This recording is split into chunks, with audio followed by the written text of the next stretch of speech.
And welcome to another edition of Two Steps Ahead Podcast. Two Steps Ahead Podcast encouraging you to take your passion, make it happen, let yourself be great. I'm Son Edom. Coming up on the show, we're going to talk about a couple of things. We're going to talk about woke culture and what's the latest attempt to cancel something. COVID restrictions coming back. We'll take a look at that. But I want to start off with something that I saw on social media. And I'm scrolling through social media, and I come across a post. Now, this post is a picture taken at the memorial in Japan at Hiroshima about the bomb that dropped almost 80 years ago. I believe it's about 78 years ago. Almost 80 years ago, the bomb dropped that pretty much ended World War II. And so they were the pictures of these people traveling on vacation in Japan, and they're at the altar, or the memorial, I guess you can say. And that's fine. That's great. Terrible event. But then as I read the caption goes on to say that as an American, I just want to apologize for what happened to the Japanese people. War and bombs are never the answer. And when I first read it, it kind of hit me strange. And then the more I thought about it, the more the gamut of emotions set in. And I think part of the reason, too, is the fact that my grandfather was at Pearl Harbor, and he spent weeks in the infirmary, the hospital, with burns from head to toe because of this unprovoked attack on December 7th, 1941, by the Japanese Air Force, bombing Pearl Harbor. 7:48 a.m. Hawaii time. The Imperial Japanese Navy Air Service attacked Pearl Harbor in an unprovoked attack. 2,403 Americans were killed. 1,178 others were wounded, including my grandfather. Now, to the scale of the attack, was it a misunderstanding of some sort? Well, 353 Imperial Japanese aircraft, including fighters, dive bombers, and torpedo bombers, came in two waves, launched from 6 aircraft carriers. Of the 8 U.S. Navy battleships present, all were damaged, 4 sunk. The Japanese also sank or damaged 3 cruisers, 3 destroyers, an anti-aircraft training ship, and 1 mine layer. So this was a massive attack on Pearl Harbor on December 7th, 1941 at 7:48 a.m. This formally brought the U.S. into World War II. Prior to this, the U.S. was a neutral country. And again, among the 3,581 soldiers either wounded or killed that day, my grandfather spent weeks in the hospital. And I think that's part of what is irritating about this post. He was on the USS California when the bombs came, and people going about their business. America was neutral. In fact, as we get into it, you'll find out that America and Japan, they were talking peace during this time. And so as the diplomats are talking peace, the military is strategizing over an attack. So they were deceptive on top of it. The other thing is why are we apologizing for something when the Japanese brought it upon themselves completely and solely? In fact, like I said, the American government at the time talking about maintaining peace with Japan.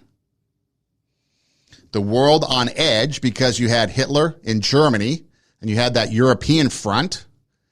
So trying to keep peace with Japan in the Pacific front, the Pacific theater, was a major point of emphasis for the U.S. government.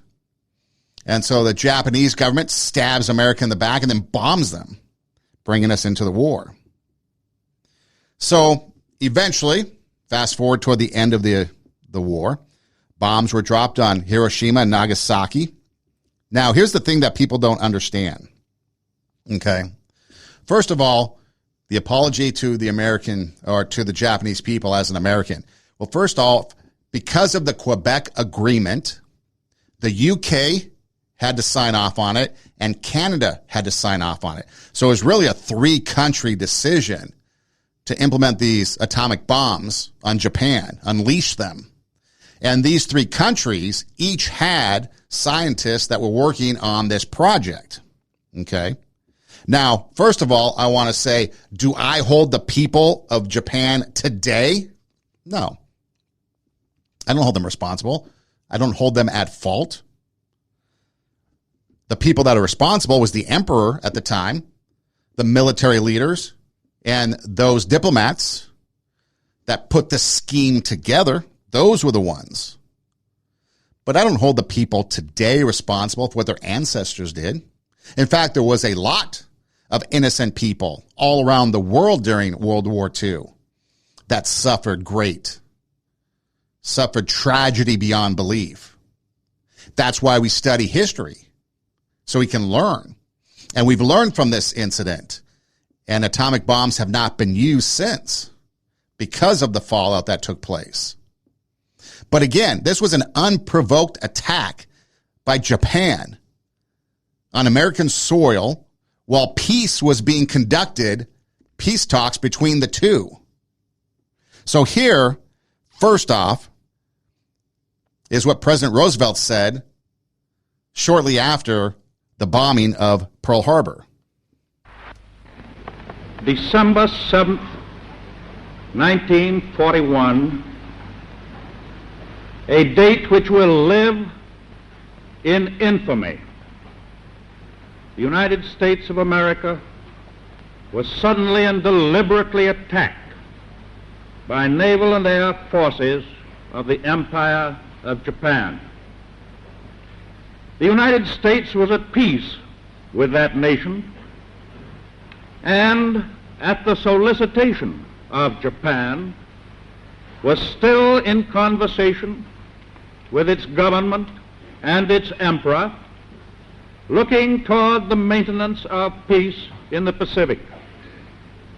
Indeed, 1 hour after Japanese air squadrons had commenced bombing in the American island of Oahu, the Japanese ambassador to the United States and his colleague delivered to our Secretary of State a formal reply to a recent American message.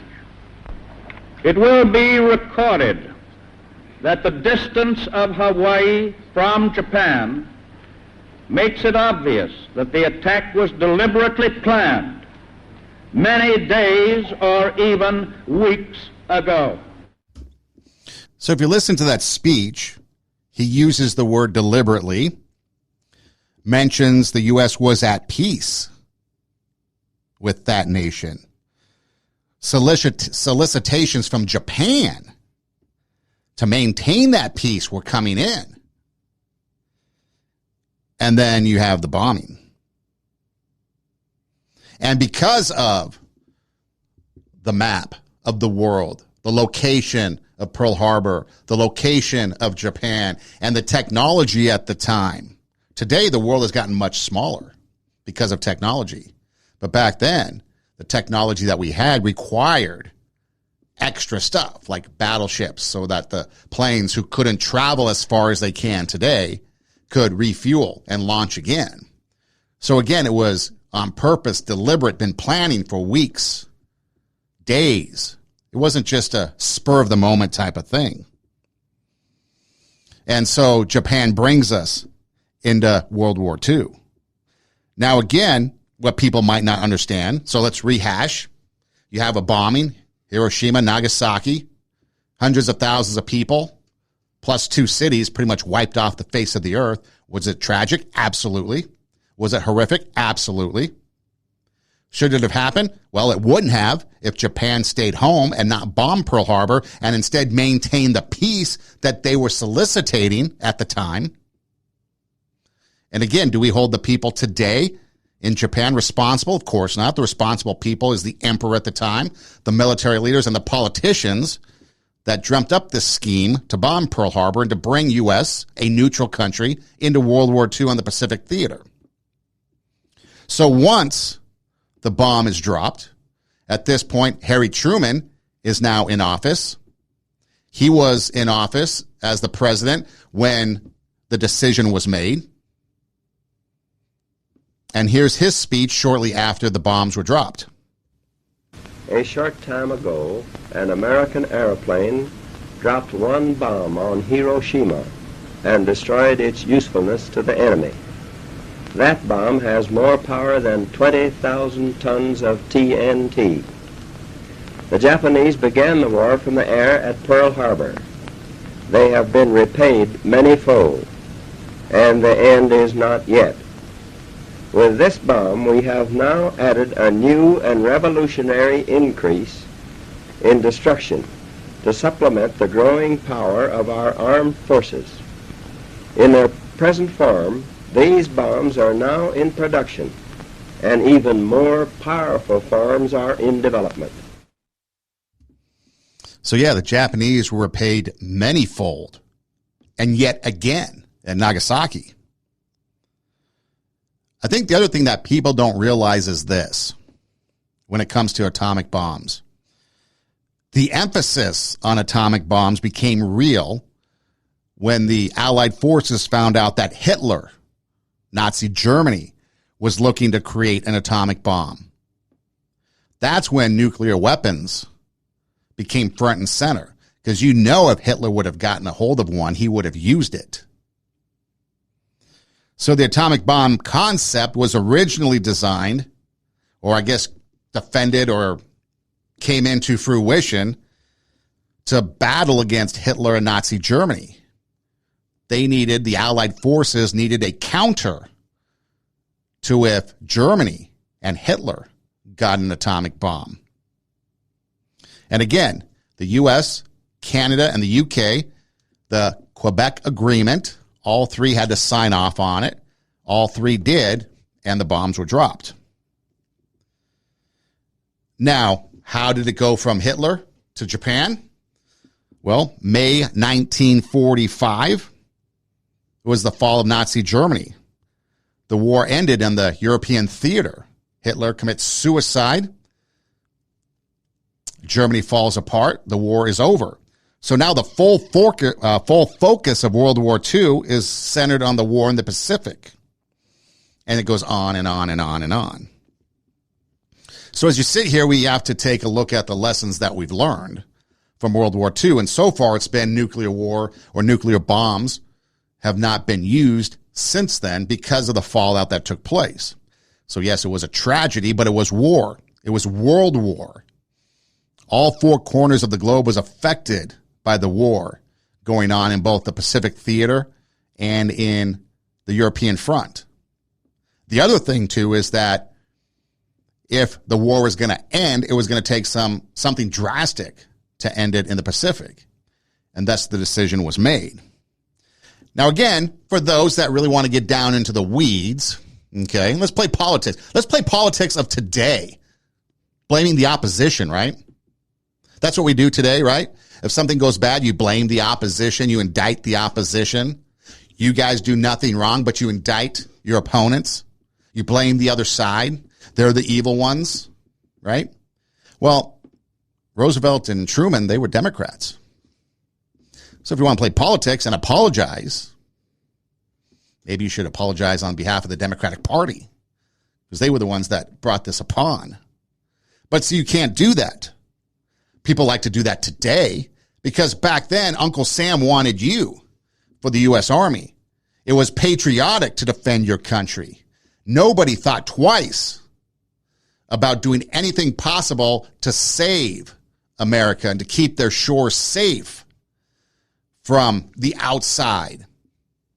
It was all about the United States, patriotism, women going to work as the men were off to war, women going to work, Rosie the Riveter.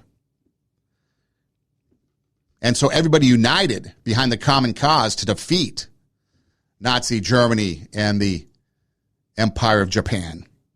But nowadays, nobody cares. You've got half of Congress that cheered when Adam Schiff, a liar who makes Pinocchio look innocent, they all cheered him when he was censored for all his lies about Trump on the House of Representatives floor. That's what we're at. Nobody cares about America. Nobody cares about patriotism anymore. And I think that's evident in the fact that we're now apologizing as an American because bombs were dropped on something that you did. Japan brought on the bombs by attacking Pearl Harbor. Why apologize for it? And then what about people like my family, my grandmother, who's affected by this? Other people of the 3,500 plus that were bombed at Pearl Harbor. What about them? No sympathy, no compassion as to what your post might have on people that were affected by that? Unbelievable. Same thing goes about September 11th. You think about that. Nearly 3,000 people died at 9/11, whether it be 246 passengers and crew on an airplane, whether it be 2,500 plus at the Twin Towers, 125 at the Pentagon, a 2-year-old whose life was extinguished, an 82-year-old whose life was cut short.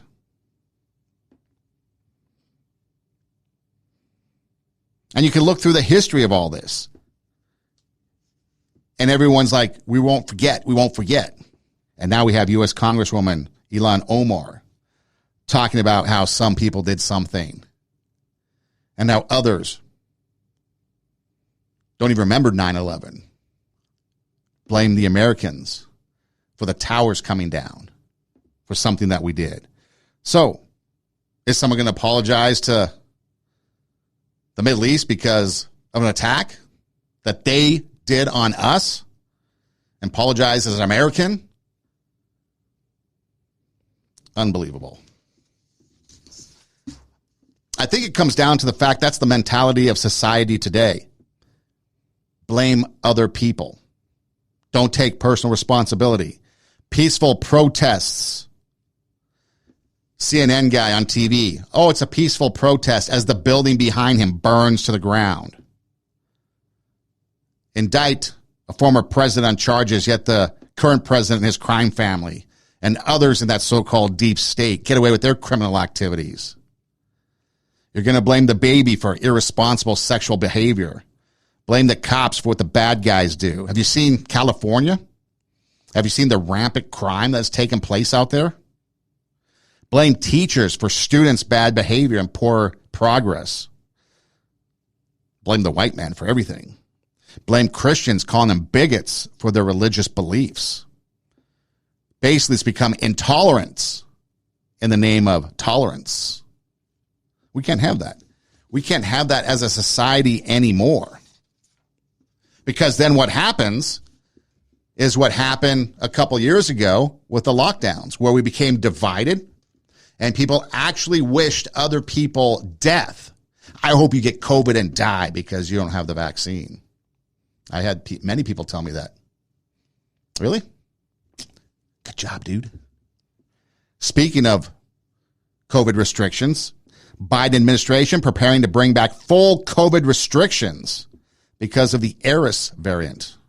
No, not the Taylor Swift Eros variant, the Eris variant. Remember all that stuff that took place? Remember all those deaths that took place? COVID deaths? Well, in late April 2022, and the point I'm getting to is when they do this, I mean, Biden's already asked Congress for more money to create more vaccines. If this comes down, are you going to be compliant again? Or have you learned your lesson? Have you learned the lesson from before, or maybe lessons from before? Or are you going to blindly go again and do what all these people tell you to do? In late April of 2022, Dr. Birx, she was that lady with the big, I don't know, scarf or whatever they call those things on TV. She published a book titled Silent Invasion, The Untold Story of the Trump Administration, COVID-19, and Preventing the Next Pandemic Before It's Too Late. Now she goes on, and a quote from the book, you can go through and read some of this, but like the 15 days or the 2 weeks to slow the curve, basically she said she sold the White House on that concept just out of thin air. All the while, again, a quote from the book, all the while knowing there was no evidence it would do any such thing. So that's what she writes in Silent Invasion, her book. She basically said that she just made it up out of thin air, 2 weeks to slow the curve. That the disastrous lockdown policy, this is the narrator or the writer of the article, calling it the disastrous lockdown policy, became endorsed on a lie. And then, quote in the book, 15 days to slow the spread, knowing there is no evidence it would do any such thing, as Dr. Birx writes. Then she goes on to say, I didn't have any numbers in front of me to make the case for extending it beyond 2 weeks, but at least I had 2 weeks to try to figure it out. So she got the 2 weeks to slow the curve. Here's what she said also regarding those deaths. Okay, remember all those countless deaths you saw on CNN and MSNBC, another COVID death, another COVID death, another COVID death. Well, what they did, unlike other countries, and I have the clip right here, she'll play it, she'll say it. What they did was if you had a pre-existing condition, maybe a heart condition, maybe at stage 4 cancer, whatever it was, if you went into the hospital and you died and you either had COVID or there was something COVID on you, they just marked it off COVID death. Basically, again, inflating the rate of death for COVID. And I'll let Dr. Birx tell you herself.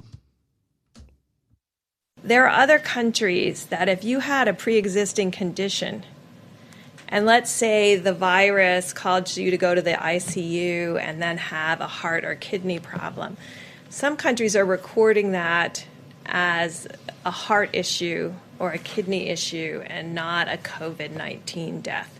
Right now, we're still recording it, and the great thing about having forms that come in and a form that has the ability to mark it as COVID-19 infection, the intent is right now that if someone dies with COVID-19, we are counting that. So other countries, if you had a heart condition, pre-existing condition, that was your cause of death. In America, no matter what it was, if you died, you had COVID, and it was a COVID-related death. And thus the inflated death numbers, which, again, the lies contributed to the panic that we had and all the craziness that took place. She really wanted to have everybody locked down. And again, you can read this in her book, Silent Invasion. Go look at it for yourself. Don't just criticize. Go read and do the research. But she writes that she wanted nobody to meet with anybody. But then that would be interpreted as locked down. And that's what she wanted to avoid. She didn't want anybody going outside, anybody meeting with anybody. She didn't want essential people even outside. So she made up the 2 weeks to slow the curve.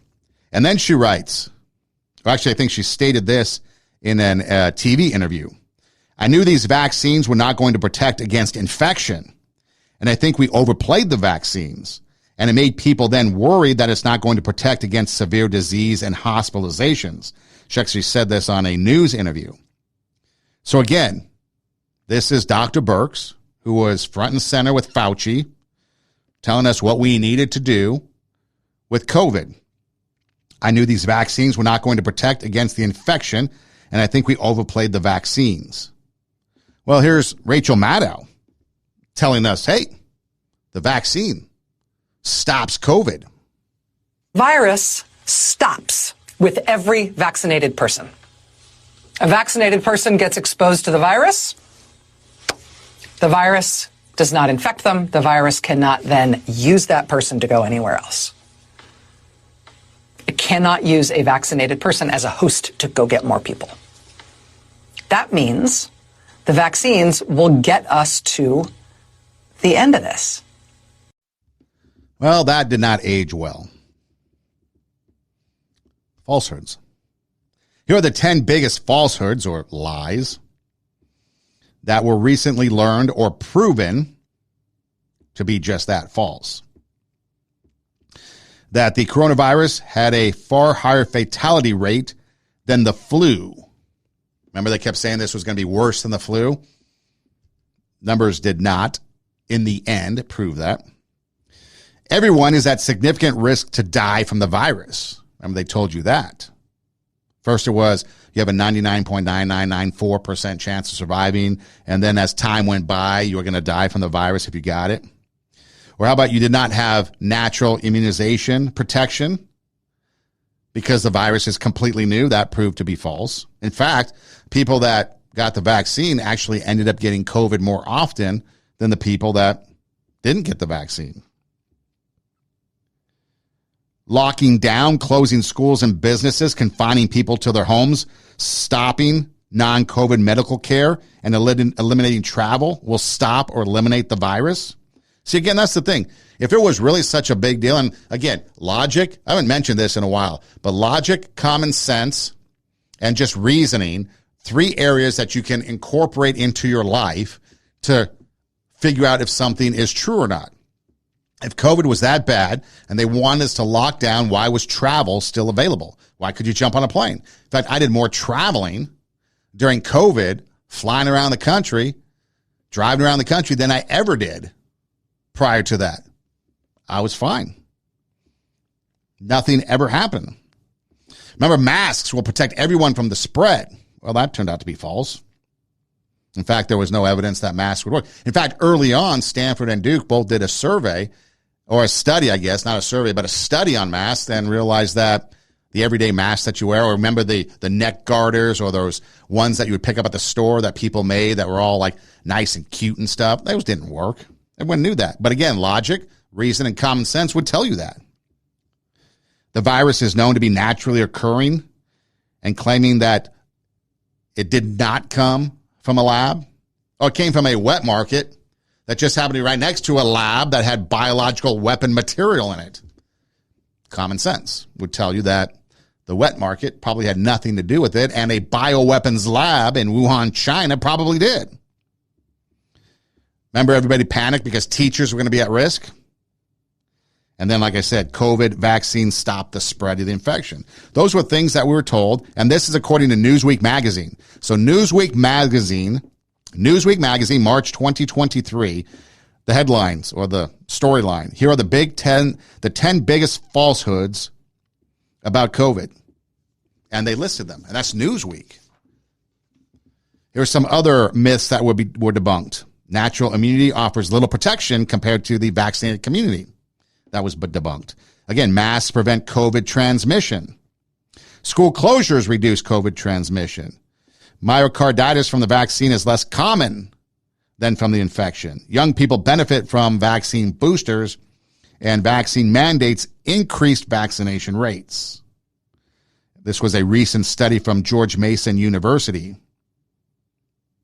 and how the vaccine mandates in 9 major cities had no impact on vaccination rates. And they actually had no impact on COVID transmission rates. So Newsweek magazine, George Mason University. We talked about the COVID Wuhan laboratory. What about all those doses that you're going to, or that you got? So as you go through all this and you look at all the material, and you read through all this, you have to ask yourself, well, I ask you, I'm not going to ask yourself, I'm just going to ask you, are you going to comply if they bring down the lockdowns again, if they bring the mandatory vaccinations, the masks and all that? Are you going to comply? Or did you learn a lesson and think, yeah, you know what, this is a legitimate disease, sickness, whatever you want to call it, but it's no different than maybe the flu.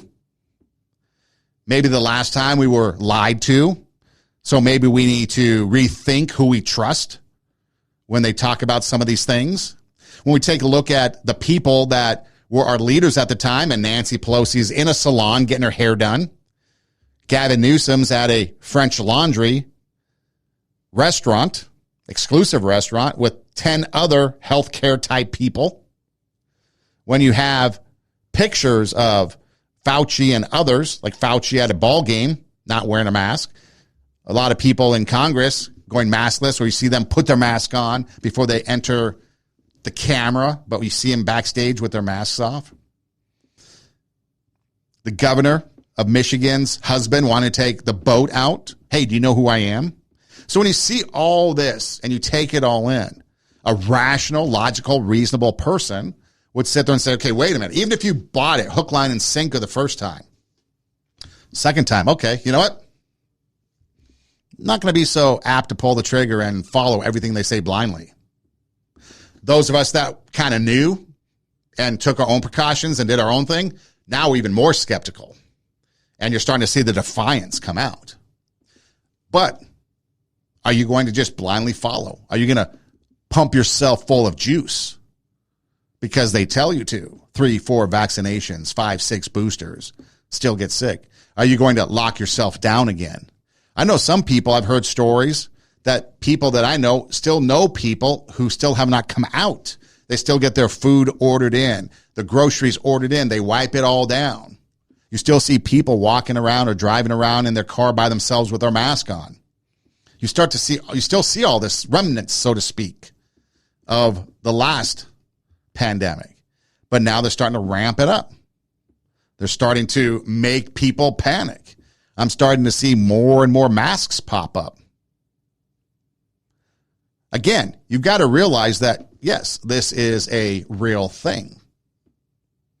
But common sense, logic, and reason should lead the way and dictate to you what's a reasonable course of action. Talk to my doctor. Should I get the vaccine? Well, do you think you have it? I have no idea. Well, let's just wait and see. Never got sick. At least I don't think I did. Doctor's like, well, you told me you've lost your sense of smell and taste. Yeah, that's true. Okay, well, we'll probably just say that you had it. Test you, comes back negative. Well, you don't need the vaccine because you probably have natural immunity. Personal conversation that I'm now sharing with you that I had with my doctor, just briefly talking about the subject. Not going to go into great detail with you because it's none of your business. But again, I listen to my doctor. Natural immunity. These were some of the symptoms I had, even though I wasn't really sick.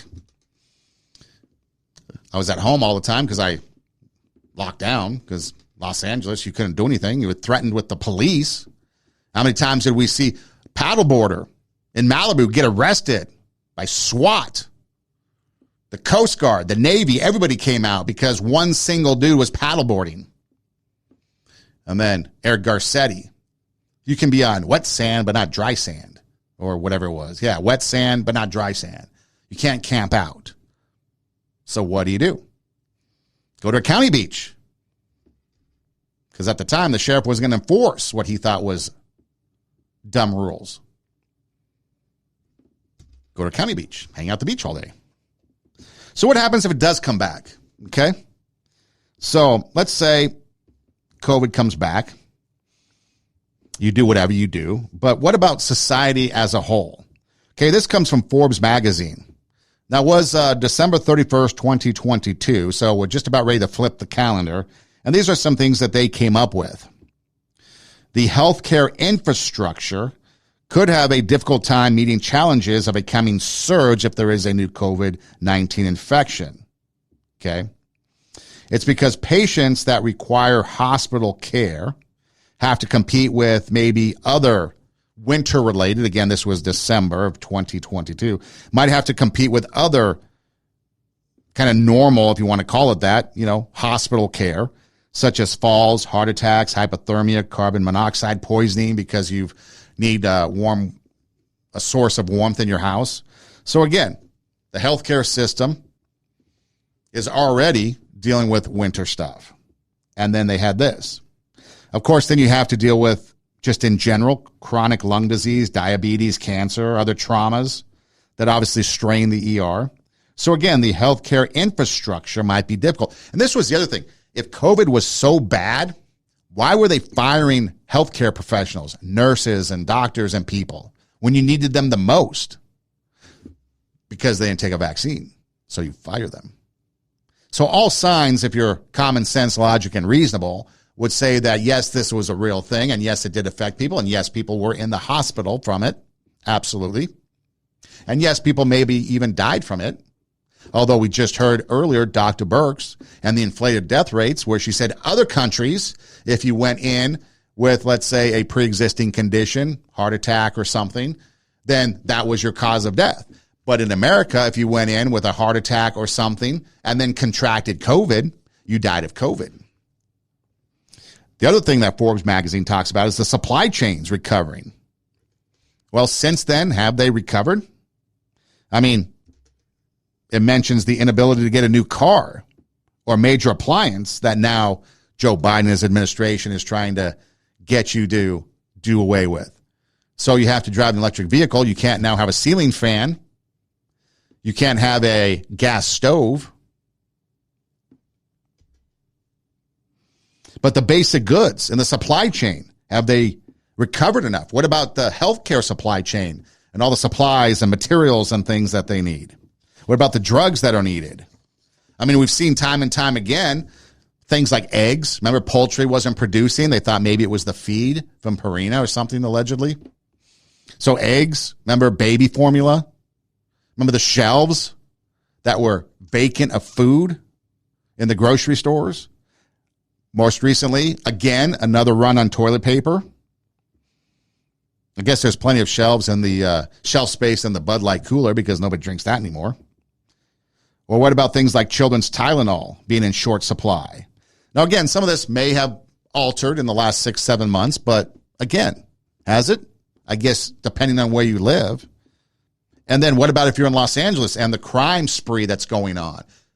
San Francisco, the crime spree that's going on.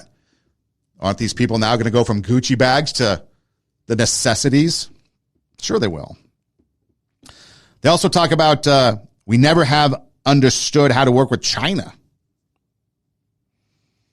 They recommend that we got to collaborate with China on some of these things, like COVID-19, and maybe how to combat it. But again, China, they hoarded all the information. They lied about where it came from. So you can't trust them. So you can't work with them if you can't trust them. But the main takeaway from this article is this, okay? So you have a healthcare infrastructure. You have a regular infrastructure. Obviously, inflation. Everything's more expensive. Just went to the store today. And the last couple days, kind of had to shop around because I went to one store and I'm like, are you kidding me? This is $2 more today than it was 2 weeks ago. Go to the next store. Yep. Everything's going up. So you have all this other stuff, but the main thing is America's unhealthy. America is already among the unhealthiest and industrialized nations, and it's getting sicker. We lost 26 years worth of progress on life expectancy, according to a recent report due to COVID-19 and drug overdose deaths. Comorbidities increase the risk of death from both COVID-19 and other infections from COVID, like sepsis. Over 40% of the population is either overweight or obese. A decade ago, no state had an adult obesity rate over 35%. Today, 19 states do. Pandemic quarantine and isolation practices led to poor eating and exercise habits. Well, if you lived in LA or California, those gyms and exercise habits were cut off from you. Couldn't do anything. Couldn't go outside. Threat of arrest if you went outside. And all this have contributed to weight gain. So yeah, America is unhealthy. And that's the biggest thing. So we've done a podcast earlier where we talked about in education, half the country is illiterate, can't read at grade level, can't do math at grade level, and we're unhealthy. So much so that over 40% is overweight or obese. So again, I ask you, will you comply with the lockdowns? Will you comply with the mandatory vaccinations? Or have you learned a lesson and you can use common sense? You're going to use reason and logic to make your next decisions. And then more importantly, have you learned that if you decide to take a course of action that you think is best for you and your family, and somebody else takes an opposite perspective and course of action, are you going to accept that? Or are you going to wish them death, hope they get COVID and die? Can't tell you how many times I had people tell me that. I hope you get COVID and die. Is that going to be your stance again this time, or did you learn? Because me not being vaccinated did nothing to you. That whole mandate that this is a pandemic of the unvaccinated was completely false and a lie. It was a pandemic of a virus. And if you get sick and you just told me that I hope you get COVID and die, seriously, am I supposed to have sympathy for you that you got it? Naturally, I would. That's the type of person I am.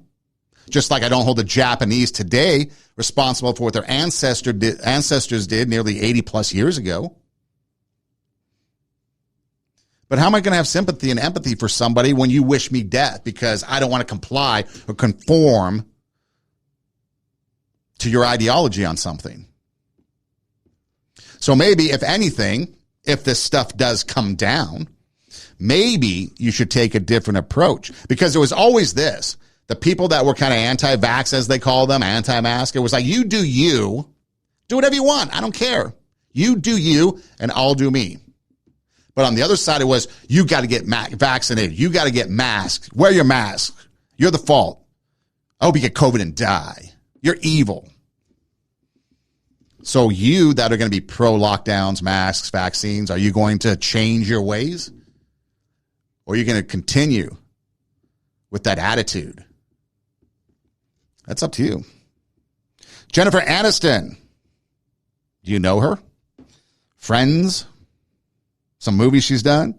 Quote, I'm so over cancel culture. The 54-year-old declared in a new interview. I'm so over cancel culture, I probably just got canceled by saying that. I just don't understand what it means. Is there no redemption? I don't know. I don't put everybody in the Harvey Weinstein basket, as she closes out the quote.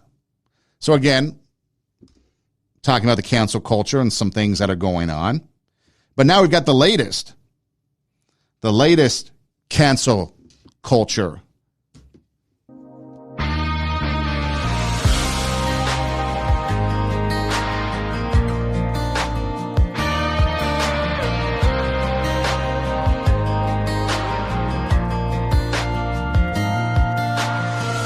Sucker punch somebody on a sidewalk, carjacking old lady at a red light, pull a gun on the owner of a liquor store. You think it's cool, act a fool if you like. Cuss out a cop, spit in his face, stomp on the flag and light it up. Yeah, you think it's tough. Well, try that in a small town. See how far you make it down the road.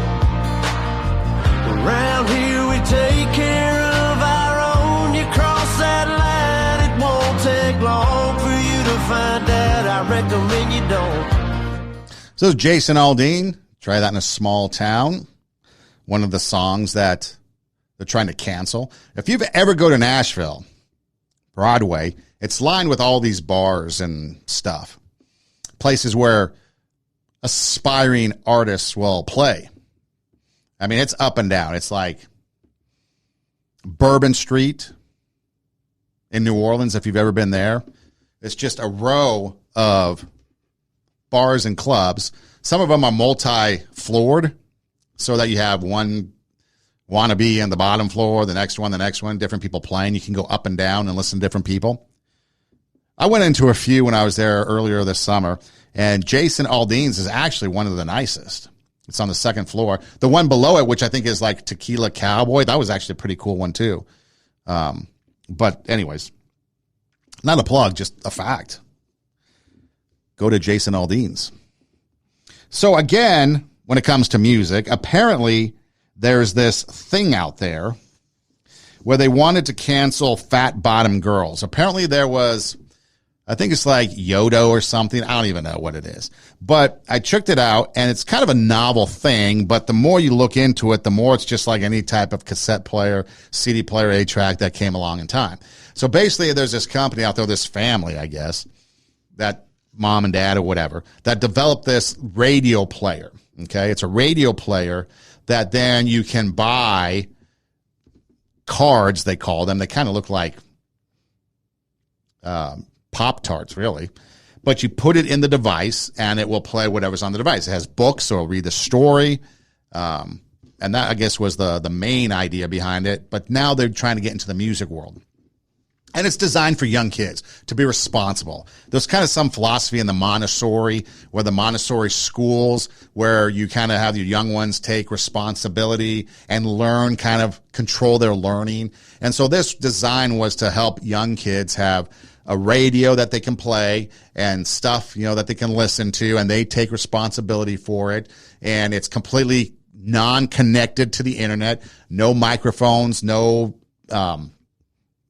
cameras, nothing, like completely disconnected to provide a safe atmosphere.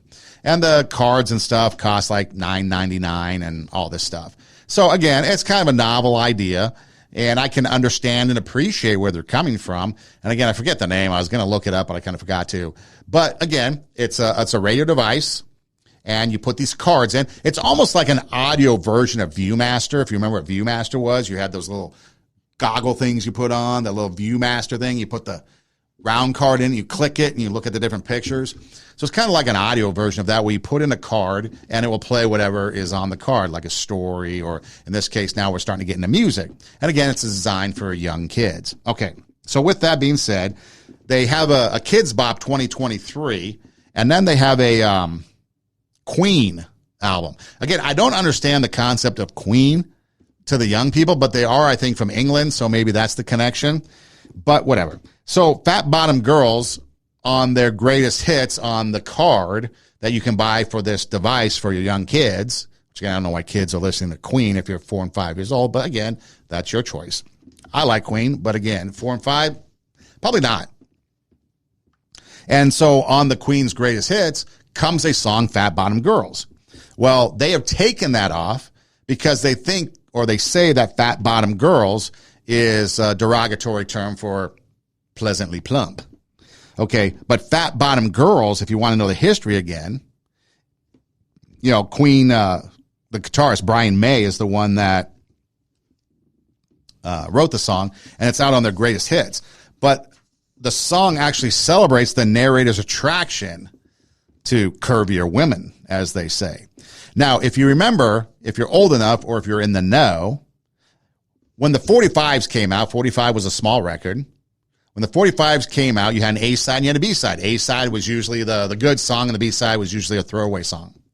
I Will Survive by Gloria Gaynor was actually on the B-side. And then some DJ in a club somewhere flipped it, played it, and it became a huge hit. But the B-side usually was just a song, whatever, that would try to tag on the coattails of the A-side, which was the song. But when Queen came out with one, it was a dual-sided. It was Fat Bottom Girls and Bicycle Race, and both of them were kind of intertwined. So it was released as a double A-sided single with Bicycle Race. The songs ran together on the album. So you had Bicycle Race and Fat Bottom Girls back-to-back on the album, the full LP. And they were often played that way, kind of like if you played We Will Rock You and We Are the Champions. It was kind of similar, double A-side. And they're still usually played back-to-back, Fat Bottom Girls and Bicycle Race together. Now, the offensive lyrics, if you call them that, go something like this. Oh, I know you're going to take me home tonight, please, in quotes. Oh, down beside the red firelight. Oh, you going to let it all hang out. Fat Bottom Girls, you make the rockin' world go round. Yeah, Fat Bottom Girls, you make the rockin' world go round. And this actually, I take it back. I think this is actually lyrics from the Bicycle Race, that they leads into the Bicycle Race. Because then it says, get on your bikes and ride. Oh, yeah, them Fat Bottom Girls, yeah. Ride them, come on, Fat Bottom Girls, yes, right. And then it goes into the Bicycle Race, okay? So you have the lyrics, and those are what they are. You can look them up for yourself. So Fat Bottom Girls, curvier women, and apparently it's a song celebrating the narrator who's singing the song, in the song, attraction to curvier women. Okay. So that's being canceled, supposedly. And then it became Jason Aldean's song, Try That in a Small Town.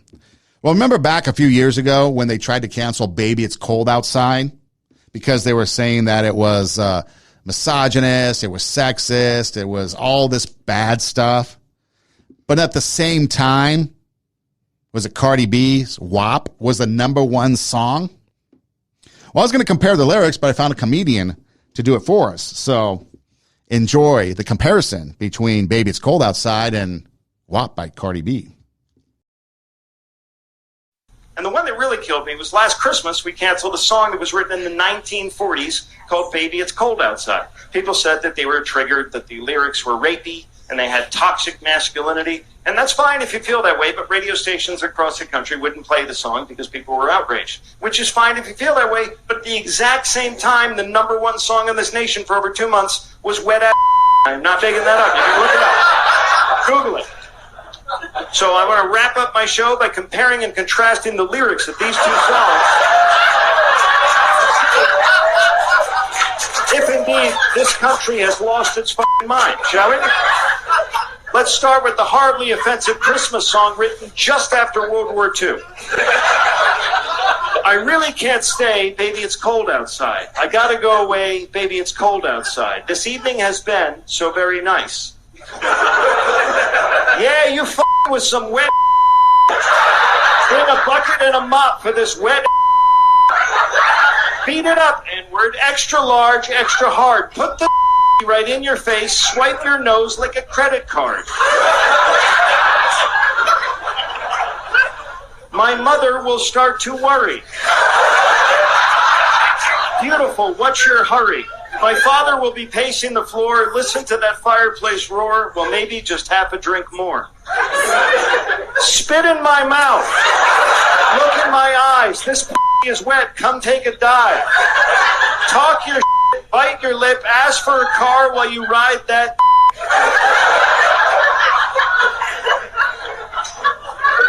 My sister will be suspicious. Gosh, your lips look delicious. My brother will be there at the door, waves on a tropical shore, well, maybe just a cigarette more. I don't want to spit, I want to gulp. I want to gag, I want to choke. I want you to touch that little dangly thing that's swinging the back of my throat. I submit to you, ladies and gentlemen, this country has lost its mind. Yeah, pretty much lost its mind. But if you really want to know the lyrics, again, that was a clean version that got beeped out most of it. But you get the sense that WAP was the number one song a couple years ago. And obviously the lyrics needed to be beeped out in an edited version to be acceptable to play on the air against Baby It's Cold Outside. So what are we doing again in this country? You've got fat bottom girls that you're going to take off some kids thing. But yeah, you're going to promote a Queen album to young kids. Okay, do what you want. I'm not going to judge, but I just think it's, again, logic, reason, common sense. None of that fits. And then, of course, remember all the other things that they canceled. What was it? Aunt Jemima, Cream of Wheat, Uncle Ben's Rice. And remember the logo or the spokesperson, I guess you could say, was someone who was black. And they canceled them. And then Mr. Potato Head, Pepe Le Pew, Dr. Seuss. I mean, now that's been a few years, a couple years since the cancel culture did away with those. What do you think of that? Do you think back, and now that you're out of that frenzy, do you think it's like, oh, yeah, maybe, you know, Mr. Potato Head because it was a Mr., even though there was a Mrs.? Really? See, it's that mob mentality that we get where somebody starts something and everybody buys into it, and all of a sudden we get this frenzy going on. But I wrap it up with those lyrics. WAP, Cardi B against Baby It's Cold Outside. How lunacy. The lunacy of it all. How crazy people are. They want to cancel Baby It's Cold Outside. Again, a post-World War II song versus you can go look up the real lyrics to WAP, WAP, for Cardi B, and you get complete vulgarity. But then again, we're living in a society where they want drag queen for kids story time. They want child mutilation surgeries that they call sex reaffirming surgery. Spreading transgender ideology. So no longer do people care about kids. Kids are just a pawn. We're just a pawn in this political game, this activist game of these people trying to push ideology. And we've talked about it. Whether you're apologizing as an American because America almost 80 years ago dropped a couple of atomic bombs on Japan, which is horrific, but yet it was solely because of the actions that Japan took in bombing Pearl Harbor, unprovoked, December 7th, 1941 at 7:48 a.m., and then having the UK and Canada also sign off on it. So it became accepted because Hitler was looking to get an atomic bomb, so we had to counter that. And you know he would have used it if he had not killed himself and if he had indeed gotten a hold of one. So again, there's always more to the story, and I always encourage you to do your own research and not just listen to mainstream media, not just get your news on Twitter, the most toxic place in the universe right now. One step above hell is Twitter, or X as it's called now. But do your own research. Figure it out. Don't be sheep or sheeple as the term came. Common sense, logic, and reason, and do your own research. This is Two Steps Ahead Podcast. Two Steps Ahead Podcast encouraging you to take your passion, make it happen. Let yourself be great. I'm Son Edom. Check out our website at radiowarp.com. That's radio, W-A-R-P, radiowarp.com. You can click on the Two Steps Ahead Podcast logo, and all of our videos of the shows pop up. We do a video version and an audio version, so you can check them out on our Rumble page. Across the bar or across the page is like an orange bar. You click on that, it takes you to our SoundCloud, our audio page, so you can either watch them or you can download them and take them with you on the go with the audio version. You can pretty much listen anywhere you listen to podcasts, so Spotify, Pandora, Apple Podcasts, iHeartMedia Podcasts, and so on. You can also just go, hey Siri, hey Google, hey Alexa, play TWO, Two Steps Ahead Podcast, and the show pops up. It comes on, you can hear it. Or you can just do an internet search of TWO, Two Steps Ahead Podcast, and you can find us. Also on Instagram at TWO, Two Steps Ahead Podcast. And then you can email the show at twostepsaheadpodcast@gmail.com. Again, that's TWO, Two Steps Ahead Podcast @gmail.com. So again, as we wrap up the show, are you going to use common sense? Are you going to use reason? Are you going to use logic to kind of think about some things before you just blindly put something out there? Think about the overall effect that people might have when they read something that you put out there, or when you make a decision or you try to do something, or you're just going to blindly go out there and do whatever it is that you want to do. I guess that's up to you and a question that you'll have to decide. This is Two Steps Ahead Podcast, encouraging you to take your passion, make it happen, let yourself be great. I'm Son Edom. Hey, thanks for listening. Do tell a friend, and until next time, God bless. See how far you make it there.